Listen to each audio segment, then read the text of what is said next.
I was working as a garrison military police officer. It was Thursday at about 03:45, and I was watching a stop sign as people tend to run the sign during the night thinking it was late enough to avoid getting pulled over. As predicted, someone blew right through the stop sign. I pulled the car over, and for some reason, this stop gave me the chills. I walked slowly up to the car, my red and blue lights somewhat making it hard to see. As I walked up to the car, I touched the back taillight. This is in case they flee, we would have prints to ID the car. And I noticed the windows on the car were heavily tinted. I couldn't even see in using a flashlight. When I knocked on the driver's window, it rolled down maybe 2 or 3 inches, enough for me to see a pair of old eyes looking at me. I cleared my throat and asked her to roll the window down all the way. She looked at me, and her eyes kinda gave me a look that seemed inhuman. She began to laugh, all the while she never took her eyes off of me. I tried to shake off the feeling of what the hell is this? I asked her again, to which she rolled the window down the rest of the way. She was red in the face, and she asked me if I knew there was a full moon. Before I answered, I shined my flashlight into the car and didn't find anyone else inside. I asked her for the normal documents, and she just looked at me and began laughing again. I opened her door and asked her to step out. By now I'm thinking she's drunk or high on something. Because I was alone, I told her she was being detained and I placed her in handcuffs. As I was walking back to my car with her to place her into the back, she screamed at me. She was calling for her baby. I hadn't seen a child, so I asked her where her child was.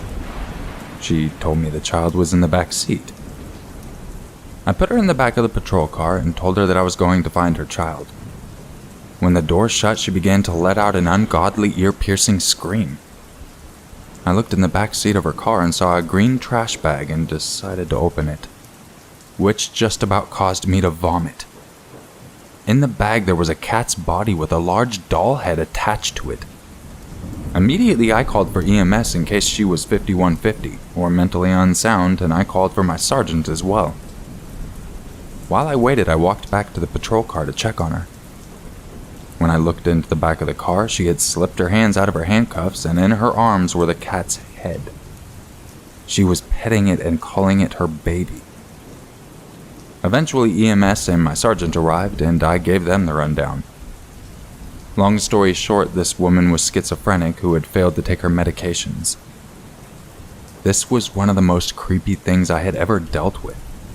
What is even worse is when she was wheeled into the ambulance, she swore she would find me. But she was never heard from again.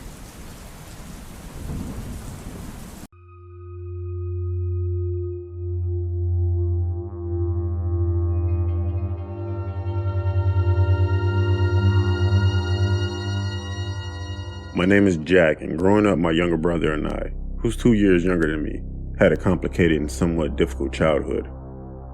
I won't go too much into details, private and personal, but there were a lot of occasions where my brother and I, whose name is Brian, would move around the country a lot and live with different relatives and sometimes friends.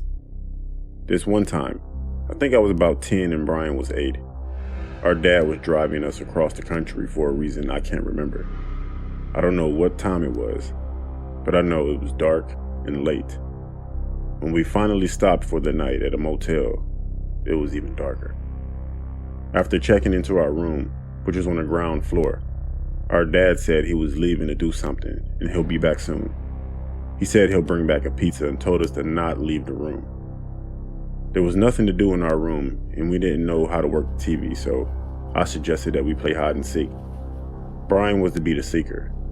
I left the room and ran upstairs to the floor above us, around the corner behind an ice machine, and waited. I had a clear view over the motel and could see Brian looking around for me. I remember standing behind the ice machine giggling and watching my brother walk around the motel in the pool area looking for me. Then the door behind me slowly creaked open, revealing a large man that looked to be in his late 40s, had a dirty white tank top on, and he seemed overweight. He asked me in a friendly voice what I was doing. I told him I was just playing hide and seek. He then asked me if I was playing with my parents. I told him no, just my younger brother. At this point, Brian was upstairs and found me talking to the man. The man asked if our parents knew we were playing hide and seek. Brian spoke up and said no, our dad left us. The man then asked Brian and I if we wanted to come inside to watch cartoons, and he had some cookies and milkshakes for us as well. Me and Brian looked at each other and then looked back at the man and said, okay. And we entered the man's motel room. We sat down on the bed and the man turned the TV on and he put on some cartoons. I can't remember what cartoons it was though. He then said he would be right back and was going to get our milkshakes and cookies. The man went into the bathroom. I got up and I took a look into the bathroom to see what the man was doing. I was confused at why he didn't go in the kitchen. He had 2 glasses of water and then put a little bit of white powder in each glass. Thinking at the time it was just the ingredients to make a milkshake, I sat back down on the bed. When the man finally came out of the bathroom, he handed me and Brian a glass each. He said, "Here's your milkshakes." It didn't look like milkshakes at all. At least not one that I've ever had. It looked like it was just water with white powder floating around.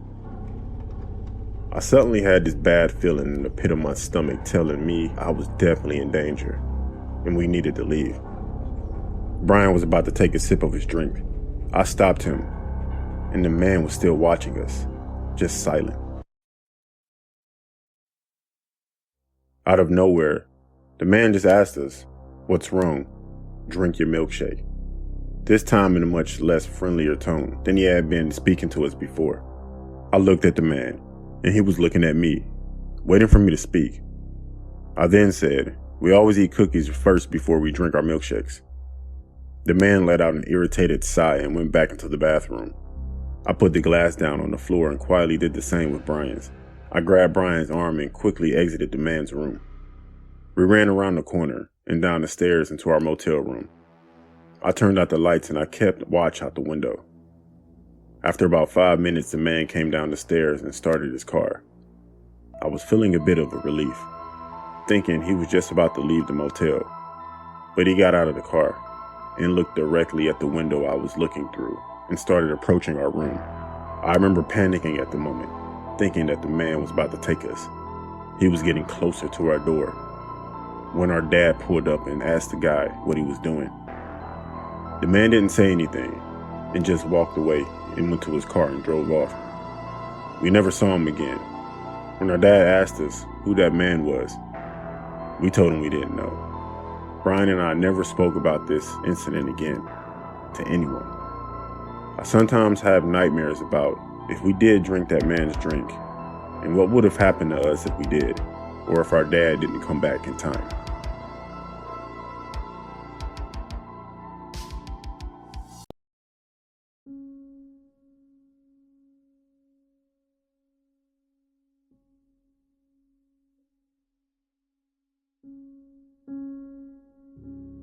This is the Japanese urban legend of Kisaragi Station. The story comes from a conversation that was held on a Japanese blogging site called 2channel between the creator of the thread, called Hasumi, and 2 other bloggers that were still awake and active on the thread in the early hours of the morning. Hasumi used a phone to post these messages.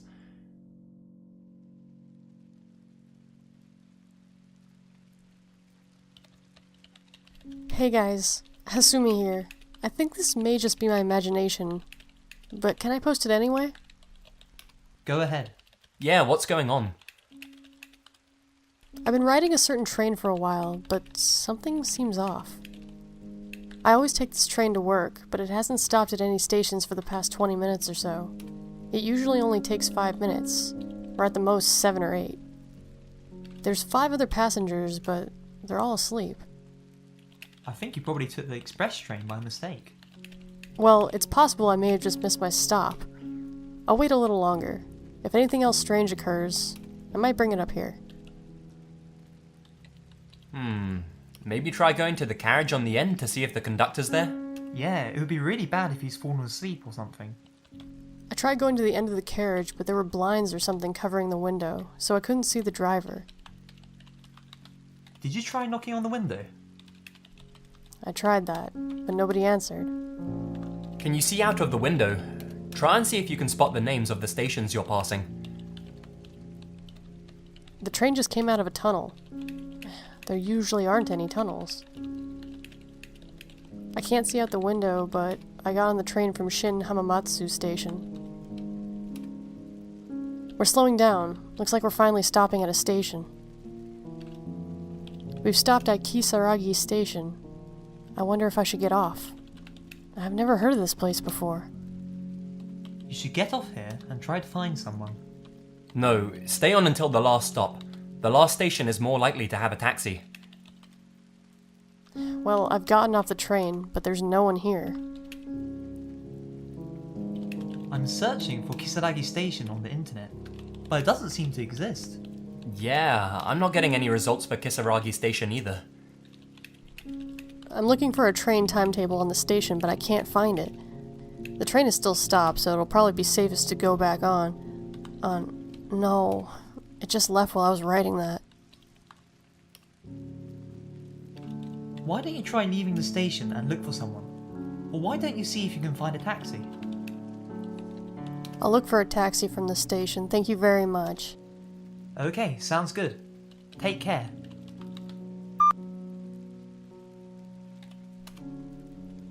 There doesn't seem to be any taxis anywhere. In fact, there isn't a single person or building. There's just fields and mountains and nothing else but darkness. Why don't you call your home number or the police? Or call for a taxi if you can find a number. I called home and asked to be picked up, but neither of my parents seem to know where Kisaragi Station is. They said they'll look for it on maps so they can come get me, but I'm getting a little scared. What about the others? Are you the only one who got off the train? I looked for a public phone, but there's nothing, and no one else got off, so I'm alone now. Sometimes they have phones outside the station. Looking into it. Apparently the name of the station is written with the kanji for devil, but it's read Kisaragi.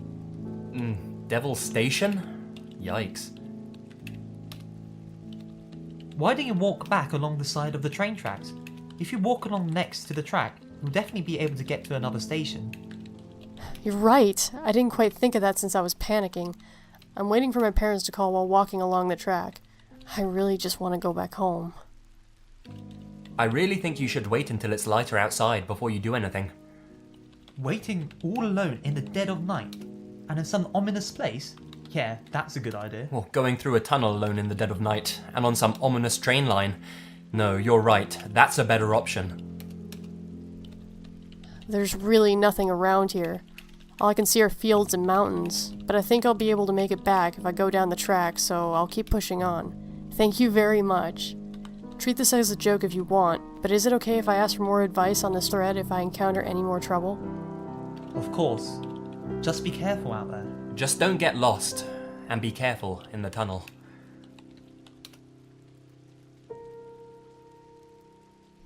My parents can't seem to find where I am, so I called the police and explained my situation, but they thought it was a prank and they got angry at me. I got scared and apologized. Apologize for what? Should probably give up for today. Just wait for the first train in the early morning. I hear what sounds like beating drums mixed with some kind of bell way off in the distance. I'm scared. Honestly, I have no idea what to do at this point. A drum and bell ringing? Are they having a festival or what? You might think I'm kidding, but I'm too scared to look behind me. I want to go back to the station, but I don't dare turn around. Just run, and don't look back. You can't go back to the station now. Keep going through the tunnel. I'm sure you'll find you're not too far. He's right though. Don't look back. Someone behind me just yelled, "Hey, don't walk on the track, that's dangerous." I looked around expecting to see an attendant and saw one-legged old man, and then he vanished. I think I'm too scared to move. I told you not to look back. Just run. Calm down and listen to me, okay? Check out where that drum's coming from. There's bound to be someone playing it. Where the hell are you planning on leading Hasumi? That's a bad idea. I can't run any further. I'm too tired. The drumming sounds are getting a little closer. Wait for dawn. It won't be as scary in the daylight.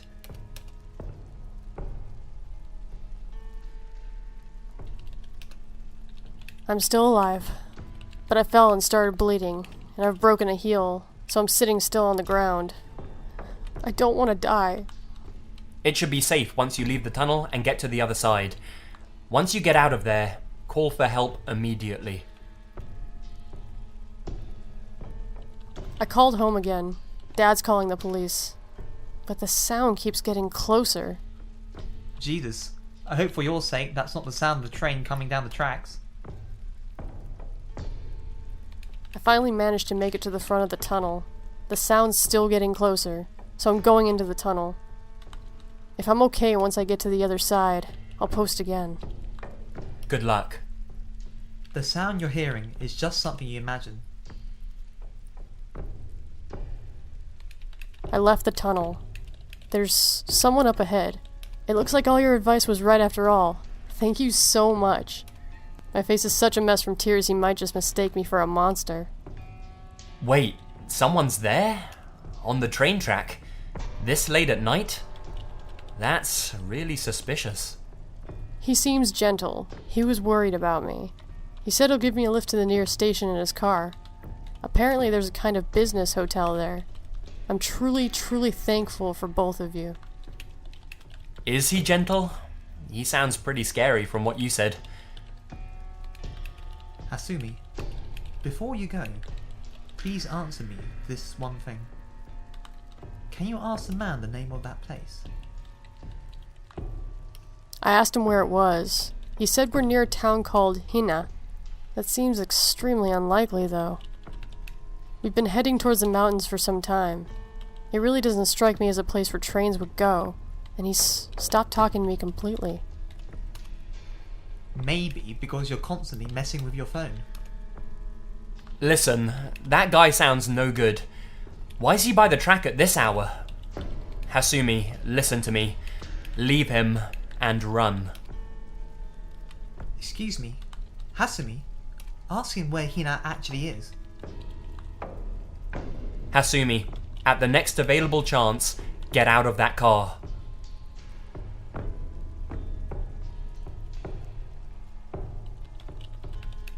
My battery's almost running out. Things are getting strange, so I think I'm gonna make a run for it when the car stops. He's been muttering to himself for a while now. This is gonna have to be my last post. This was the last post from Hasumi on the thread. Despite attempts from the two other bloggers to contact her, they were never able to do so. Whether this was something paranormal, or whether Hasumi was simply confused due to a mixture of tiredness, stress, and fear, all that is known is that she was never seen again, dead or alive. The identity of the mysterious man in the tunnel remains unknown. It is thought that after following a number of ritualistic steps, one might find themselves on a train bound for Hina, but nobody is exactly sure what conditions must be met. Some laugh off this story, but many young Japanese pray that they will never mistakenly find themselves alone at Kisaragi Station.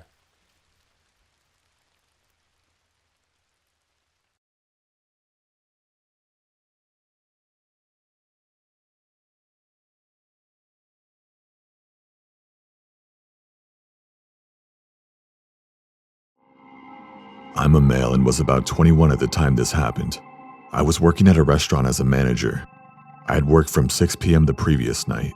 We did stock take after our shift ended, which involved the owners locking 3 people in the restaurant overnight to count and log all the stock in the kitchen, and letting them out the next morning because nobody else had keys to the place. I was supposed to go home after the shift ended, and another manager would do the stock take, but she had an emergency, and seeing as the owners insisted a manager had to be present, I got stuck with working from 6 p.m. to about 8 a.m. the next morning when I was relieved by the next manager. I was pretty bummed, but the owners agreed to pay me overtime and give me an extra day off. They also left us steaks and fries to eat. I only left the restaurant at about 9 a.m. the next morning. The owners were there sooner, but I spent time talking shit and chatting with my friend who was the manager for that morning shift. I was walking to the bus stop as I didn't have a car yet and was saving up for one, and I was exhausted.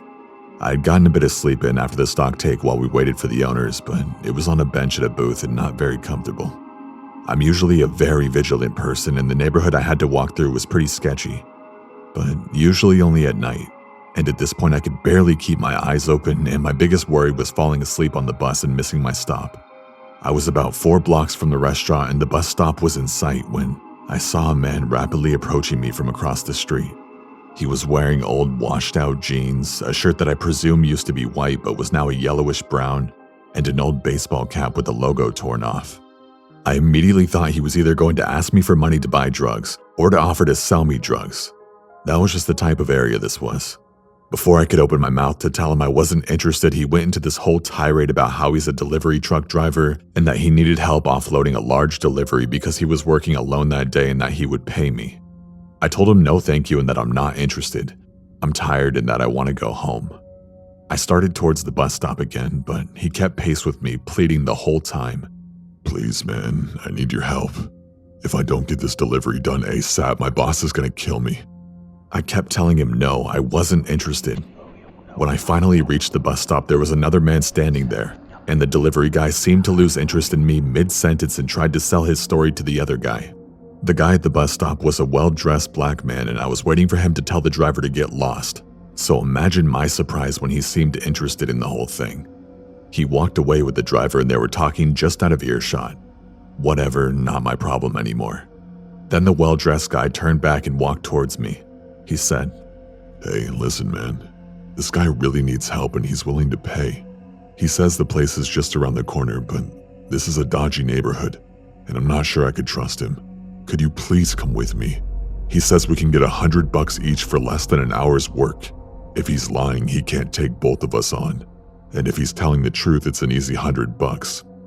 Now, when I heard $100 for less than an hour's work, I was interested. Don't judge me, I really needed the money because I was saving up for a car so I wouldn't have to take the bus every day or rely on friends for a ride. Also, this other guy was with me now, so I'll be okay if the driver tries anything funny, right? At least, that's what my tired brain said. How wrong I was. So we returned to the driver and told him we would do it. If the fact that there were 2 of us now put him off, he didn't show it, which did even more to put my mind at ease. As we started walking, I asked the guy, "So, $100 each, right? Why so much for so little work?" "Oh, yeah, we were supposed to have a team to help me, and my boss gave me the money to pay them after the job was done, but they bailed last minute. Now I really need to get this delivery done and my boss is on my case. So I decided, seeing as I have the cash, I'll get volunteers to help me and pay them instead." "But there's 2 of us. Why would you have money for a team if just 2 people can do it in under an hour?" The man kind of stuttered a bit before finally saying, "Oh, you know what these contractor companies are like." I didn't know, but decided to just keep my mouth shut and focus on getting myself physically ready for more work even though I was exhausted. Like I said, I really needed the money for a car. The well-dressed man remained quiet the whole walk, and I assumed he was just suspicious and trying to stay alert. "We're here," the driver said. Here was an old car dealer that looked closed between 2 run-down empty buildings. "They look closed," I said stupidly. "The delivery area is open," the driver replied quickly. "Security here is very strict. You'll need to show me everything you have on you and give it to me so security can check it in." The driver laughed. The well-dressed man handed over his wallet and phone while I stared dumbstruck. The driver quickly disappeared in a small alley between the dealership and one of the buildings. It was cluttered with junk, so you couldn't see very far inside of it. He was to go round back to security. I was baffled. How can this man give his valuables to a complete stranger just like that? The same man who told me he didn't trust this situation and asked me to come along to make sure it's all okay. Not even a minute later, the driver came back and handed back the man's valuables. Then he looked at me. "Your turn," was all he said with a smile. "Look, I'm sorry, but no, I can't do that," I said, as both of them stared at me intently while my mind was still trying to process the situation. "Oh, you don't trust me? Is that it?" Even after I brought back all of his stuff? The driver chuckled while motioning to the other guy, who also chuckled. What are we delivering here anyway? I asked, desperately trying to buy time while my mind tried to figure out what exactly was happening here. The driver's smile disappeared as I could see the question caught him off guard. Fire extinguishers. Before I could reply, he changed the subject again. If you don't trust me, that's fine. Come with me and show them to security yourself. His smile was back on his face, but his eyes were not smiling. I was already uncomfortable, but this was it. There was no way I was going to walk with this guy I didn't know down that dingy alley behind the building where nobody could see us. I looked at the well-dressed man, and he just smiled and said, "Do it. It's okay." "No, I'm sorry, I'm out," I said, trying to walk away. The driver grabbed my arm firmly, his smile gone now. "Just come with me, it will just take a minute." He almost growled while the other guy stepped closer, but didn't move to help me. At this point, my tiredness was completely gone and my brain was in overdrive. Now, I'm tall, I'm 6'4", but I'm slim.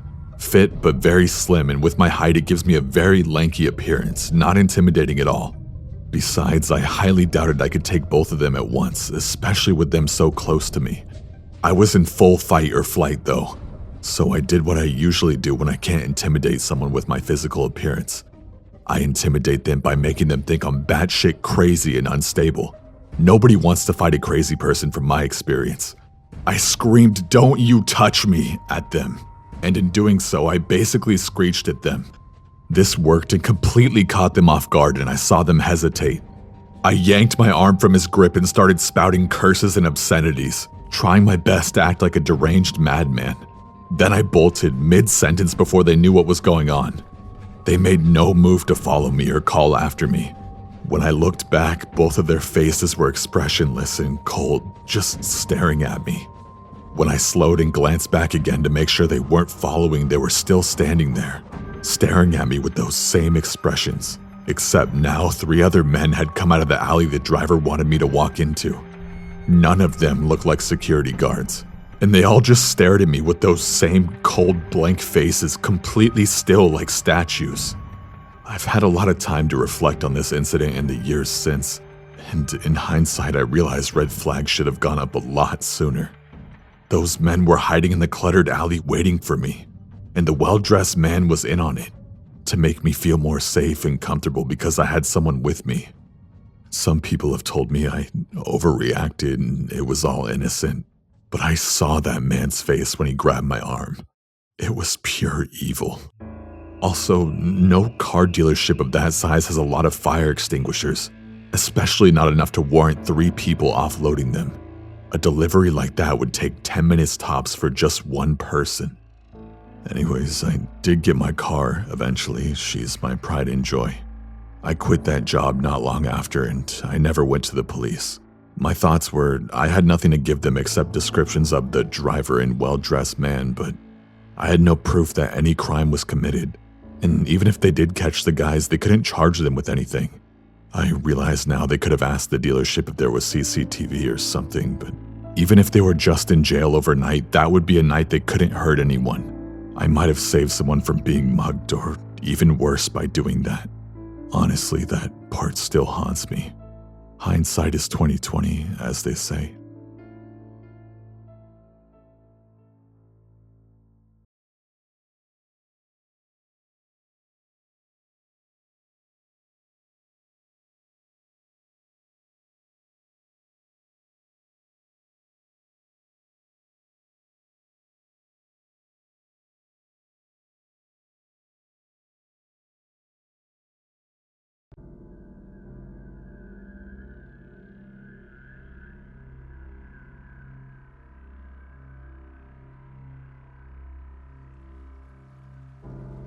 When I was about 12, my great-uncle John came from Ukraine to visit us in Canada.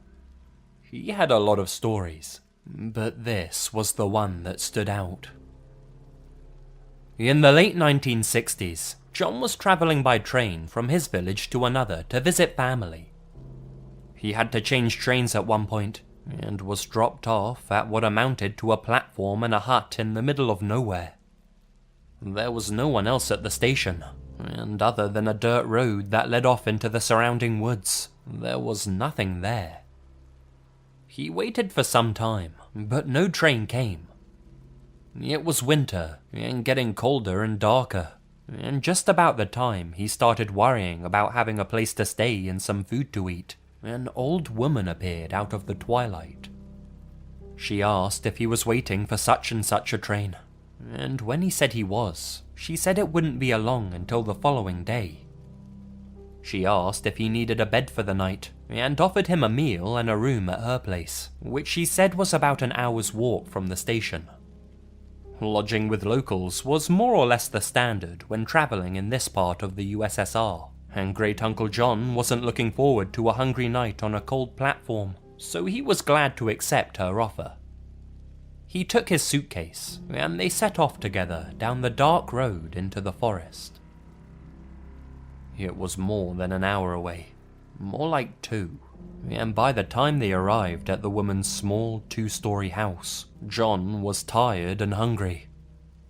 They went inside, and the woman lit some oil lamps and warmed some borscht for them. It was the first time John was able to see the woman clearly, and he was a bit startled to realize that the old woman was actually a man.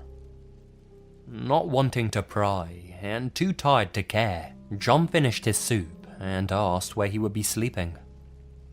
She led him up the stairs to a tiny room with a window that contained a single bed and nothing else.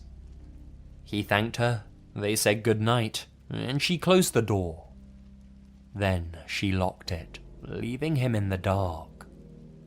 Somewhat creeped out by this, John called to her, but she didn't answer, and he heard nothing. Figuring he would deal with it in the morning, and that she had probably done it by mistake, John set his suitcase down and laid on the bed, deciding to make the best of it and get some sleep. Before he could fall asleep though, he felt the urge to pee, and got out of bed, hoping to find a chamber pot or something he could pee in. He got onto his hands and knees, and began to feel under the bed in the darkness, thinking that's where the pot would be if there was one. Instead, he found a body.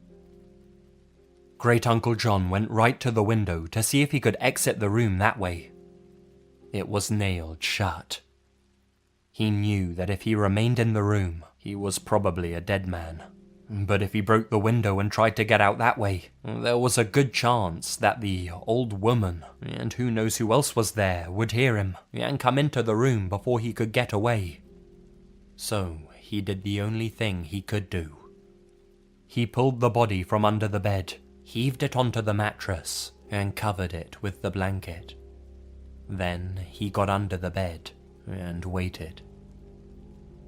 Sure enough, about an hour later, he heard footsteps coming slowly up the stairs, and then towards the room. The lock clicked, and the knob turned slowly. In the gloom, John saw someone move towards the bed. He heard several terrific and sickening thuds. The person had bashed the body on the bed with a large crowbar, which they had then dropped on the floor right in front of John. There was silence. Then the person went out of the room, and the door was shut again. The footsteps went down the stairs, and then, once more, silence. John moved out from under the bed, took the crowbar, and was able to slowly pry the window open. He didn't say, but I imagine he was shitting bricks the entire time. When the window was up, he threw his suitcase out, then dove through himself, not caring what was below him, only worried about what was behind. He landed without too much injury, and began to run into a field behind the house, towards some lights in the far distance. It turned out to be a highway with some military and transport trucks on it, and John was able to get a ride to another village where he could catch a train. He didn't bother reporting what happened to the authorities, since at that time in the USSR, there was a distinct chance he would be the one who got into trouble. He just thanked God that he escaped, and decided that the next time he traveled to visit relatives, he'd take another way.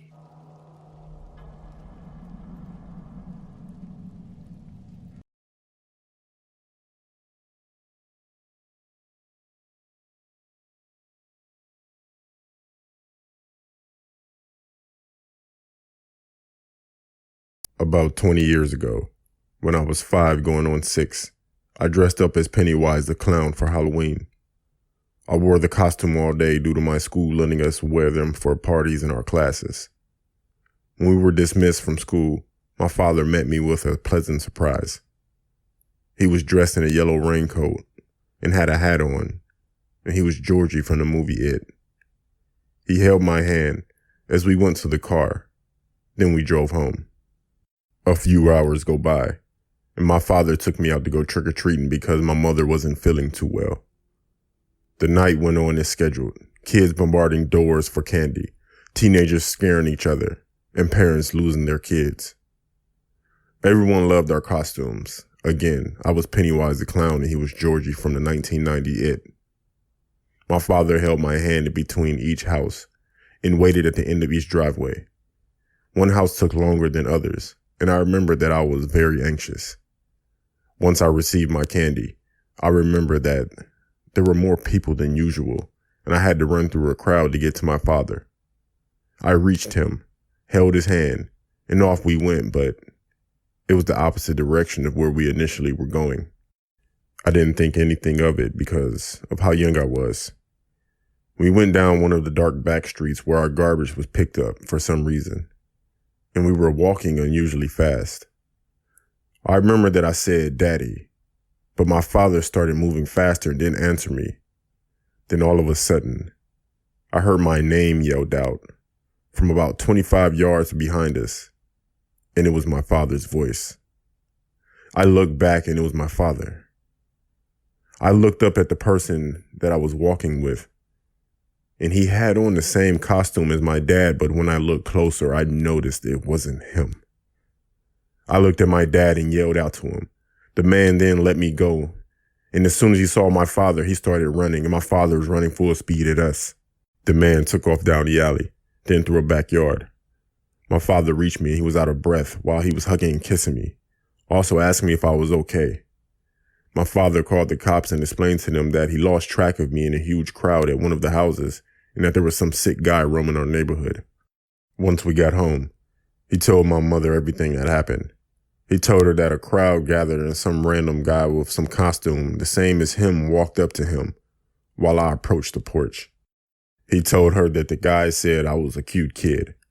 They wanted to just snatch me up in a joking manner. Then the crowd gathered even more, and he lost track of me until he saw us turn the corner onto the back street, and that's when he started to run after us and yell my name. Now looking back, I bet my father was losing his mind and probably wanted to kill that guy when he saw us together. Until this day, I'm grateful that my father found us when he did, because who knows what would have happened to me.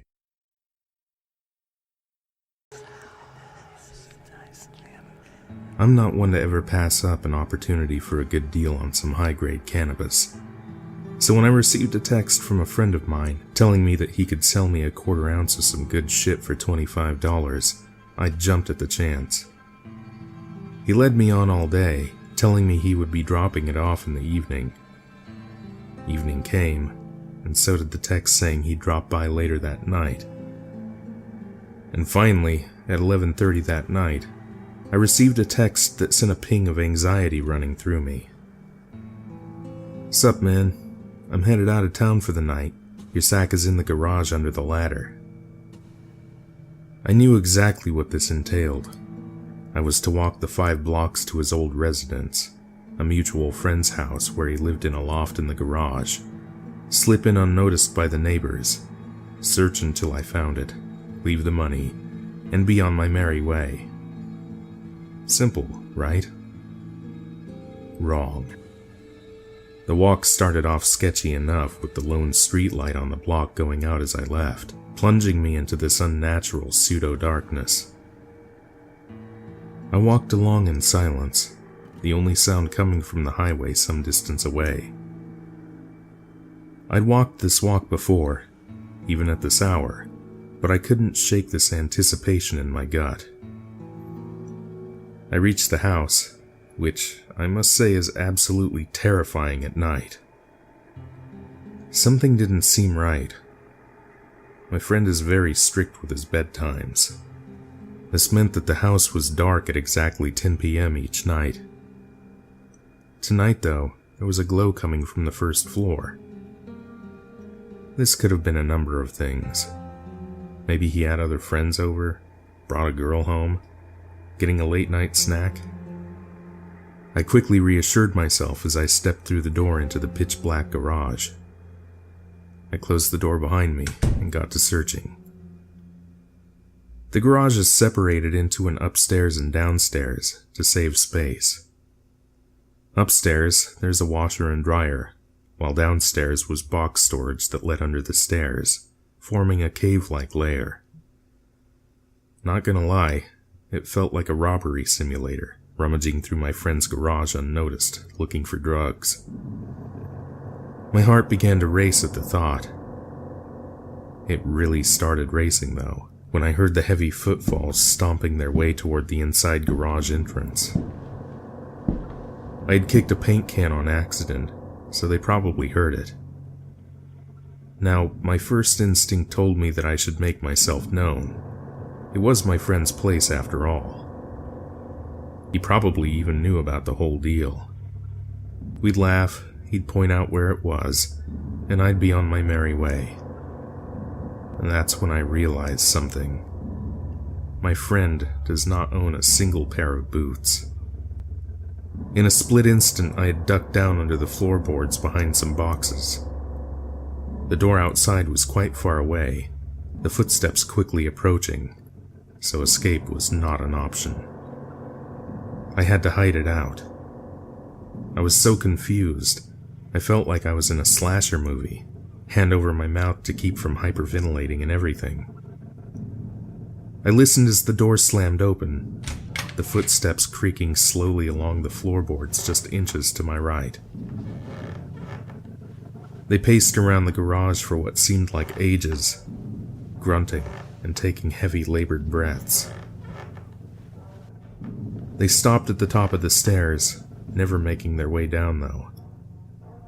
Soon enough, they made their way back into the house, slamming the door behind them. As soon as the door clicked, I bolted, and I didn't stop running until I was back home, tucked away in bed. Every single light in the house on for the rest of the night. I wasn't about to get the cops involved with the situation, lest they go searching and get my friend in trouble, so I simply sent him a text message and went to sleep.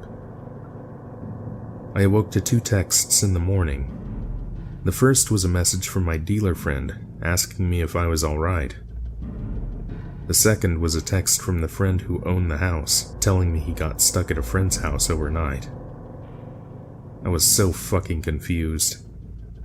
Later that day, the friend with the house sent me news links over Facebook with no caption. It was a news report about a burglary and murder that took place on my friend's street. 2 houses had already been confirmed as being broken into in the middle of the night. The first was the home of an injured veteran. He was found in the bedroom, a 9mm slug lodged into his head, all the valuables in the house gone. The second house was my friend's.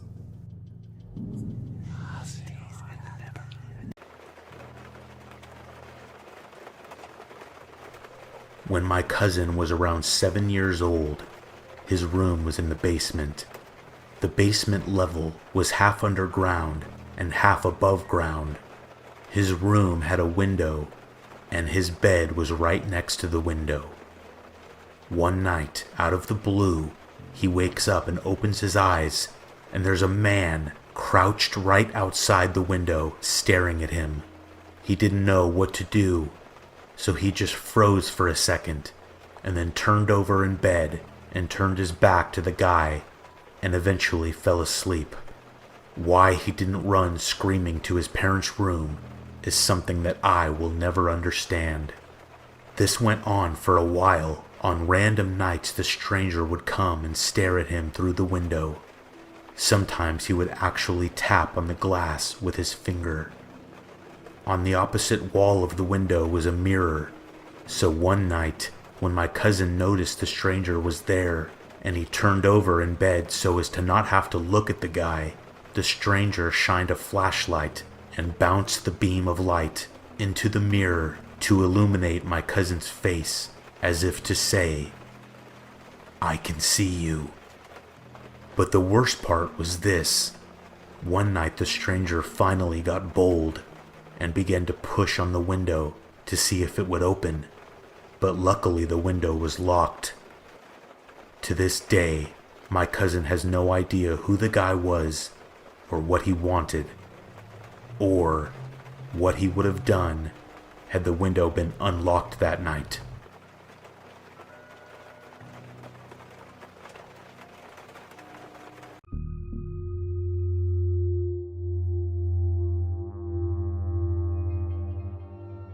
We all know about the game called Among Us, but not everyone knew about it back in 2018.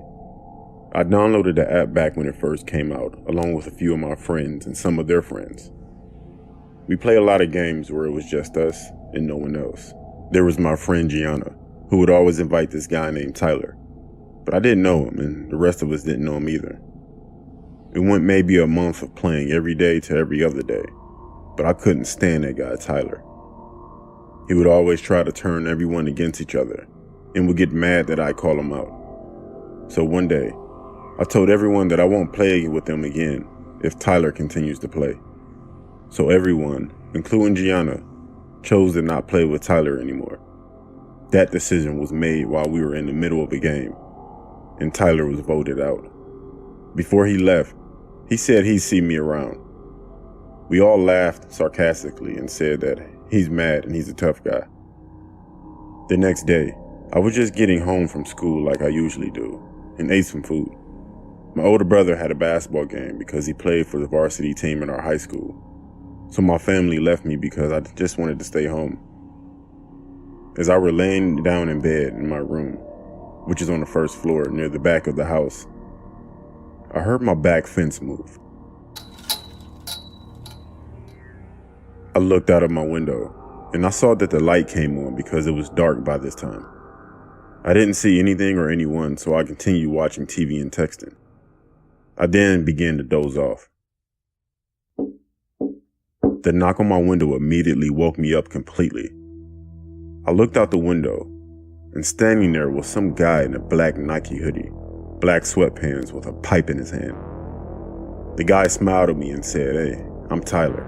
What's up now?" He hit my window with the pipe, and it cracked the window, then ran to my back door. I called my parents and started to scream and yell. They were actually pulling up to the house from the game, getting ready to walk in. I ran out of the front door, and I'm guessing that guy ran away hopping my back fence. I called Gianna and asked her how he knew where I lived.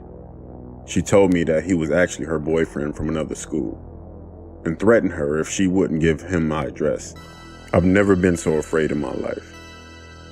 And I also never knew anyone could get that mad over video games.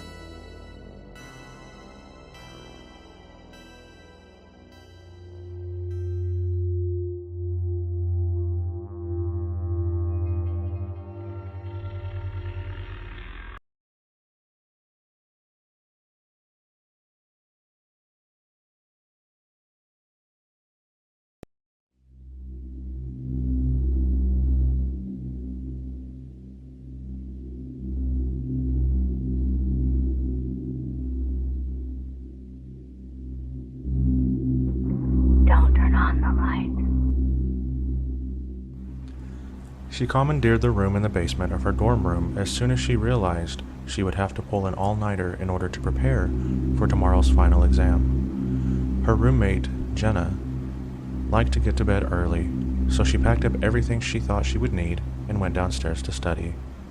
And study, and study some more.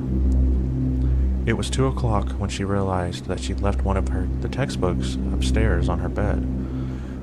With a dramatic sigh, she rose and climbed the stairs slowly to her third-floor dorm room.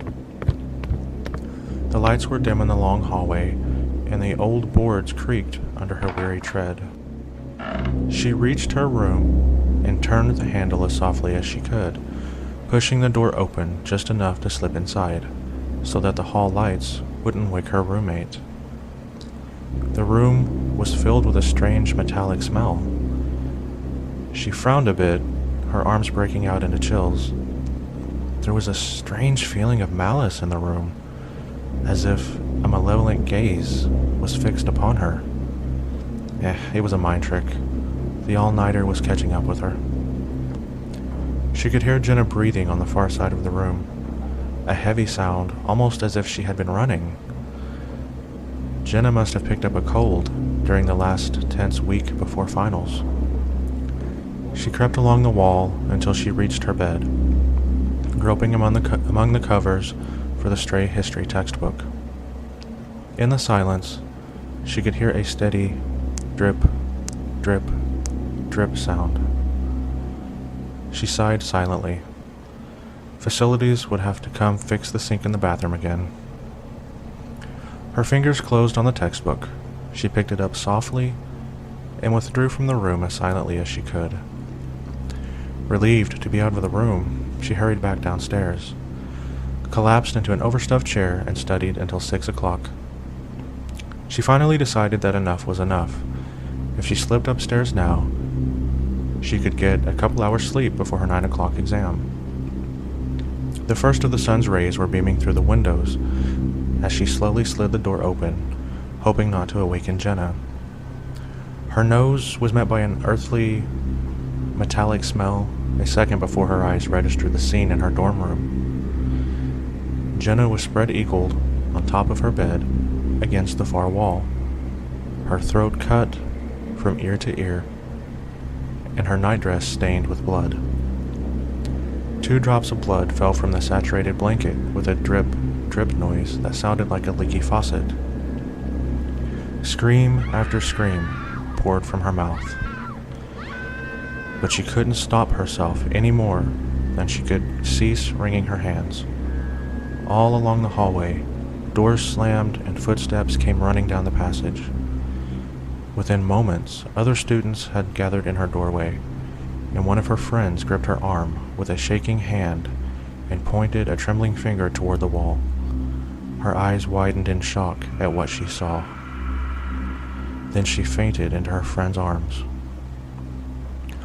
On the wall, above her bed, written in her roommate's blood, were the words, "Aren't you glad you didn't turn on the light?"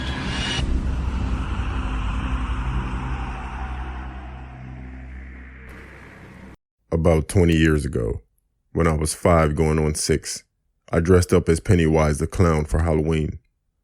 I wore the costume all day due to my school letting us wear them for parties in our classes.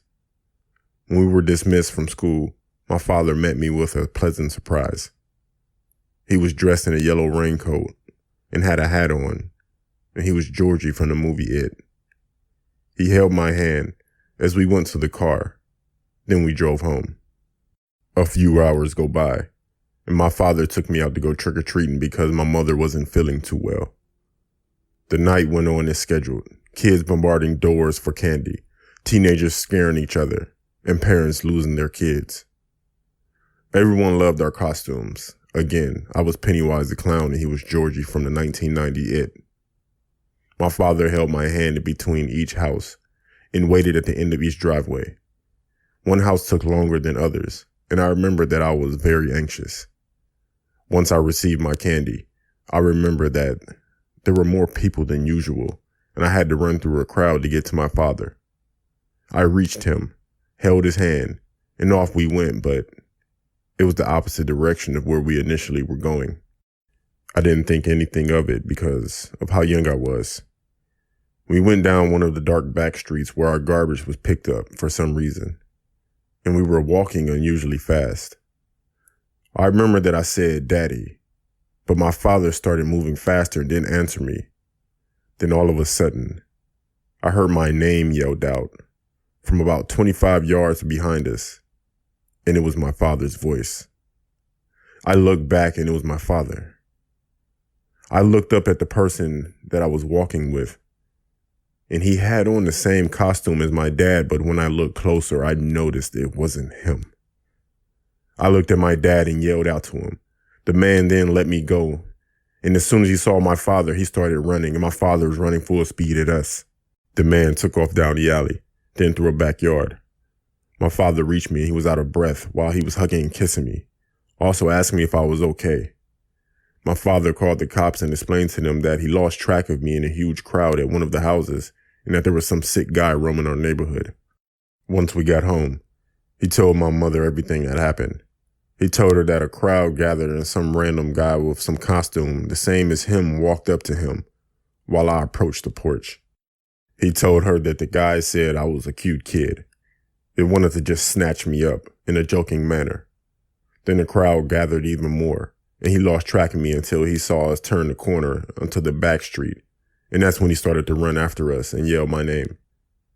Now looking back, I bet my father was losing his mind and probably wanted to kill that guy when he saw us together. Until this day, I'm grateful that my father found us when he did, because who knows what would have happened to me.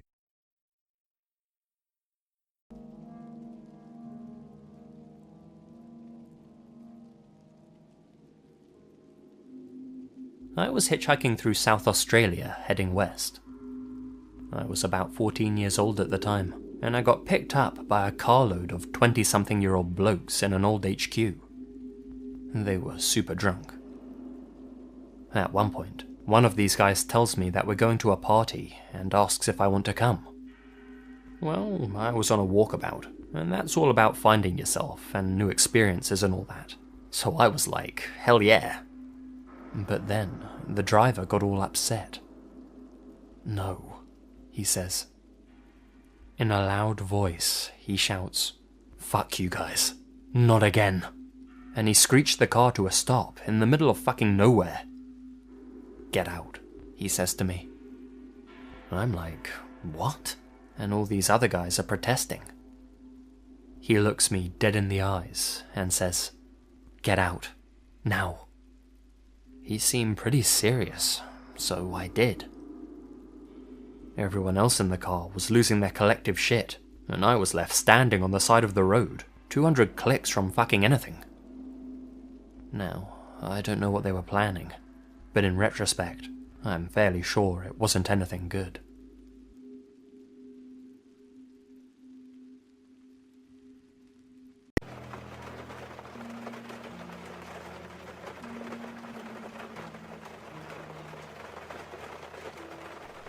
Following a trail through the snowy woods on a cold winter night, suddenly, the strong scent of a woman's perfume, just in one particular spot. I was past it before it really registered. That's odd, I thought. I stepped back. Yes, I could smell it. I took another step, and the smell was gone. When I stood in one particular spot, I could smell it, but one step either way, there was nothing, and the trail did not intersect with another.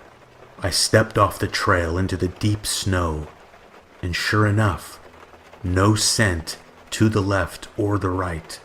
The night was still, no wind. A chill went down my spine. By this time, I was looking around to see if maybe someone was hurt off the trail, or even if there was a body nearby. I called out. No response. I called again, listening carefully, and I stood there, wondering what to do. And then I carried on, with my hair standing up on my neck, looking back over my shoulder. You know what? I just realized I had never looked up into the trees. Number 14. My whole life I'd had paranormal experiences, so over the years I've grown used to them. One particular paranormal experience is something that gives me nightmares to this day. When I was between the ages of 5 and 11, my family lived in a small apartment building. My sister and I shared one bedroom, while my brother had the other. Both my parents slept in the living room downstairs. I would go downstairs every night to get water or a snack if I was hungry, and I never got scared because my parents were just feet from the kitchen sleeping. I remember that night I woke up in the middle of the night as usual and went downstairs to the kitchen to get water. Our kitchen had an odd half wall, so even if you were feet from it, you could still see the whole kitchen. I remember I had passed my parents who were sleeping at the time and made it just feet from the kitchen where I had been able to see the sink and window just above it. I didn't even make it to the kitchen. In front of the sink where the window was shining in lights from outside, I saw a dark-haired woman looking out the window. I remember standing there for what felt like hours, but it only lasted about 10 seconds. The woman just stood there not moving for a few more seconds, and before I could even think of what to do next, this woman started bending weirdly, like her bones were breaking, but no sound was audible. I stared at her, not knowing what to do at the time. Before I could react, the woman turned completely and looked towards me. Her face was completely blacked out. I ran past my parents and back up to my bedroom. Let's just say I got no sleep that night. Since then, my family has moved from that apartment complex, and to this day, 10 years later, I can still see that woman so clearly in my head, and I hope I never encounter her again. Last summer I came home to visit my parents and siblings. I usually spend my summers working for my university's housing, so I was really eager to get away from all that and spend a relaxing few months at home. My parents' house is in a decent neighborhood. Never had there been an instance of burglary or home invasions. It was a pretty quiet suburbia. I would even venture to say boring on some accounts. Anyway, last summer, the air conditioning was broken at our house, and my dad was going to have a repairman come by and check it out around 2 p.m., and he would leave work early to meet him. My mom and sisters were off to work and school, so I was at the house by myself. My room was upstairs. I took a nap and woke up to the sound of a door slamming at around 1:30. I didn't think anything of it because I thought it was my dad meeting the repairman a little early. I decided I'd go and join them to see what the damage was. I was eager to get the AC back because summers in Texas are awful. When I got to the second floor landing, I noticed something was off right away. It was dead silent. I heard my dad's gun cabinet open, the place where he kept his most prized guns. I thought it was strange, but my dad did love to chat and show off his things. I honestly had no clue what was going on. And then my cell phone rang in the bathroom next to my room. I was keeping it in there to charge because the outlet in my room was broken. It was my dad. He was calling to let me know that the repairman was coming at 3 instead of 2. Now, I've read where people talk about going cold all over when they're afraid, but at that exact moment, I felt like I was about to throw up everywhere. I was so scared, because whoever was downstairs was not my dad, and it apparently wasn't the repairman. I locked myself in the bathroom and told him what was going on. He promptly told me to call the police, and I did. The operator stayed on the line with me and said the officers that would arrive had a safe word they would tell me to assure it was actually them. I sat in the dark bathroom for what seemed like ages, my heart racing. Finally, there was a soft knock on the door. The man said it was the police and gave me the safe word, and I quickly ran out to meet them, almost hyperventilating. And in a flash, all of the police officers were training their guns on me. I held my hands up, freaking out, but they ushered me away from the door quickly. I didn't have time to ask questions because the officers turned on the bathroom light. Standing in the bathtub was a man, dressed all in black, clutching a knife. He was staring right at me. He was there the entire time. Number 9. About a couple of months ago, around October, I wanted to make a Halloween video with some friends. We wanted to film a short film about a psycho in the woods. We went to my local woods where we were looking for a good spot to film.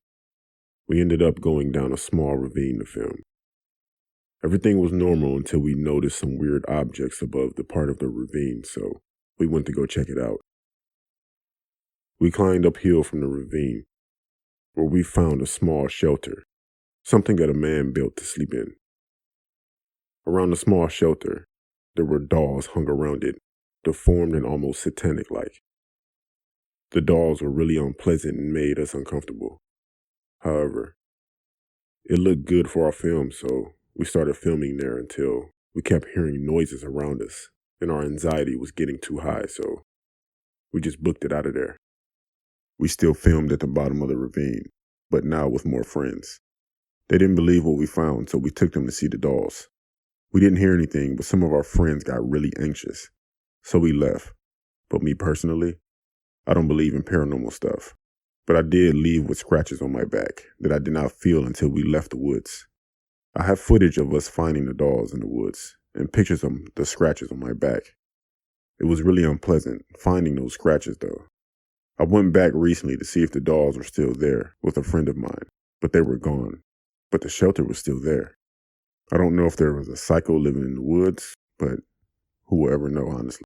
Number 4.